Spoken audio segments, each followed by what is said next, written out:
Do you want to know how people clocked and stopped slave catchers back in the day? I'm asking because yesterday 100 Nashvillians were abducted in a raid, and it was vile. And the way this happened reminded many historians of slavery, including myself, of how the slave catchers used to operate.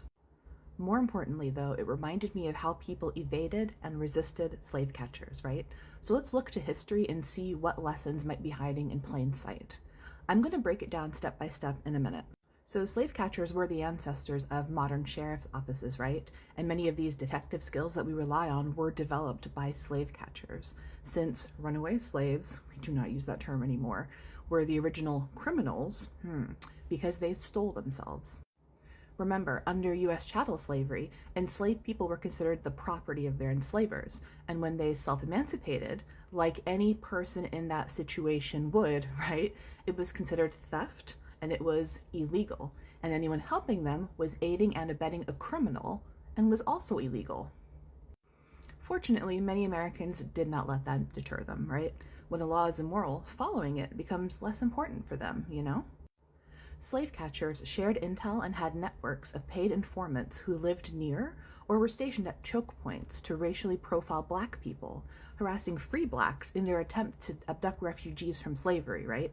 It was all so very racist, and that's still how people are rounded up today, right? Yesterday in Nashville, these groups of catchers created dragnets that cordoned off an entire area, and they pulled over all the brown people. So let's talk about who was helping the enslaved get away from these slave catchers, right? The vigilance committees or the vigilance societies.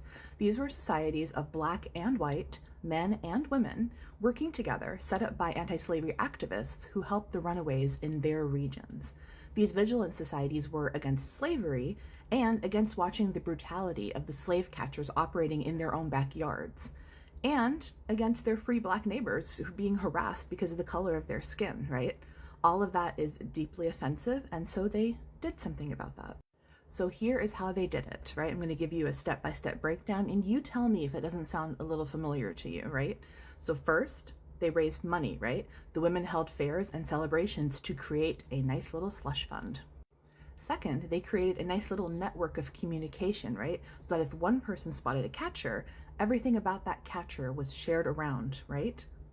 That is very similar, right, to like what groups are doing, like this group here in San Diego, which patrols neighborhoods to identify the potential presence of catchers. They also were really smart about how they had a very strong separation between open activities and secret activities, right? So think about like open activities being things like holding meetings, publishing information in the Freeman newspapers and on flyers so that fugitives could easily find them for help, right? They collected donations of money and clothing so that they could give that to fugitives. They could be better disguised and fortify themselves on the journey, either north or south, depending on which way they were going to freedom, right? North to Canada or south to Florida, Mexico, or the British Caribbean, where slavery had been outlawed in 1838. They also retained lawyers who represented the fugitives and abolitionists who assisted them in court. Like this guy, Passmore Williamson, right? He's in prison because he refused to tell authorities where they could find Jane Johnson, who was an enslaved woman he approached and offered to help emancipate. Now, the more secret activities historians are still discovering, but they included hiding fugitives in their homes and hunting down the slave catchers and giving them what they arguably deserved. But the most important thing to remember, as Dr. Tomek says, quote, abolitionists active with the vigilant committees were the most radical among the nation's anti-slavery leaders. They sought to work within the American political and legal systems where possible to overturn slavery. At the same time, however, they remained willing to break the law if necessary to protect the rights of individuals that needed assistance. So don't worry, friends, you are in good company.